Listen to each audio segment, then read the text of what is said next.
এই দেশের ধর্মপ্রাণ মুসলমানদেরকে পথভ্রষ্ট করার জন্য বিভিন্ন উস্কানিমূলক ইলেকশনকে সামনে রেখে প্রচারণা করে যাচ্ছেন এবং আজকে মূলত তাদের উদ্দেশ্য অস্থিতিশীল পরিবেশ সৃষ্টি করা।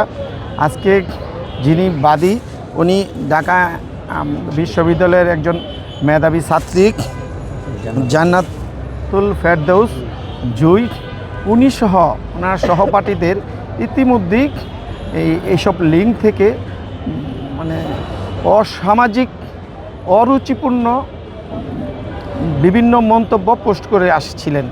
তারা বাধ্য হয়ে সাইবার ট্রাইব্যুনাল সংশোধনী আইন 25-এর 8 ধারা মোতাবেক বিজ্ঞ সাইবার ট্রাইব্যুনাল আদালতে শরণাপন্ন হয়েছেন। দরখাস্ত দিয়ে ওনাদের যেসব লিঙ্ক থেকে এসব অপপ্রচার চালিয়ে যাচ্ছেন নির্বাচনকে এবং দেশকে অস্থিতিশীল অবস্থায় পৌঁছানোর জন্য, ওইগুলির প্রতিবাদে আজকে আদালতে মামলা করেছেন।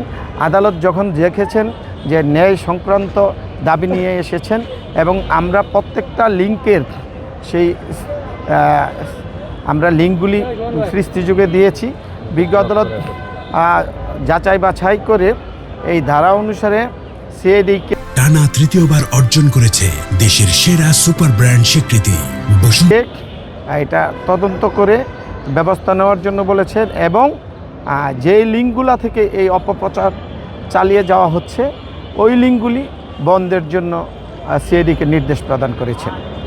প্রকৃতপক্ষে আপনাদের মতো, আপনারা তো সচেতন নাগরিক সাংবাদিক, আপনাদের মাধ্যমে সত্য প্রচার হয়, আর ওই লিঙ্কগুলোর মধ্যে অসত্য প্রচার করতেছে এবং ইসলাম ধর্মকে হেয় প্রতিপন্ন করতেছে। ইতিমধ্যেই আপনাদের দৃষ্টিগোচর অবশ্যই হয়েছে, কারণ তারা দীর্ঘদিন যাবৎ 5ই আগস্টের পর থেকেই তারা এই ধর্মকে, ইসলাম ধর্মকে হেয় প্রতিপন্ন করার জন্য এবং ইসলাম ধর্মের উপর আঘাত করার জন্য এই লিঙ্কগুলি ব্যবহার করে পর্যায়ক্রমে তারা এই দেশকে অস্থিতিশীল অবস্থায় নেওয়ার জন্য কন্টিনিউ করে যাচ্ছেন।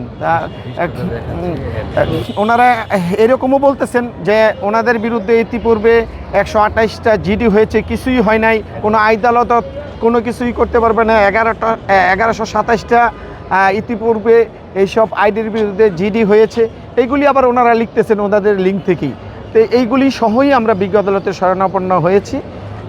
বিজ্ঞ আদালত যখন যাচাই বাছাই করে দেখেছেন যে ঘটনা সত্য এবং লিঙ্কগুলার উনি সত্যতা পেয়েছেন, যার কারণে এই ধারা অনুসারে, এই আইন অনুসারে সিআইডিকে নির্দেশ প্রদান করেছেন এই লিঙ্কগুলির ব্যাপারে ব্যবস্থা গ্রহণ করার জন্য।